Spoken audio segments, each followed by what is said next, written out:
ও সস্তা বাড়ি আবার কেন গো ওই কে কিস্তি নিতে আছো দেন দে না ও সস্তা সস্তা হুন না একটা কথা কইতাম কি কিস্তি নিতাম আইছি না আমি আপনার নামে সরকার একটা গড়াইছি এখন আপনার যে ব্যবহার নাম নামে কাটতে দিতে বাধ্য হইতেছি ভাই আমার একটা গন কিসে কিসে না এটা ঘর ভাই আপনার যে ব্যবহার এসব আপনার করে দেন দিত না দেন ভাই দে আমি একটা শর্ত না, আছে ভাই, টাকা দেন। কারণ আচ্ছা ঠিক আছে দেই কি করব দেন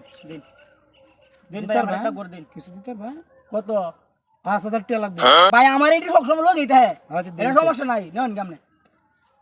5000 আছে তো হ্যাঁ 5000 পুরা ফাক্কা 5000 নো ভাই তুমি গড্ডা দেন দিন আমারে গড্ডা লাগবে সামনের মাসের আপনার কিস্তিটা বুঝুন 6 তারিখ হ্যাঁ রে কি যা দিরা করলাম কি আর আমার হাওল হয়ে গেল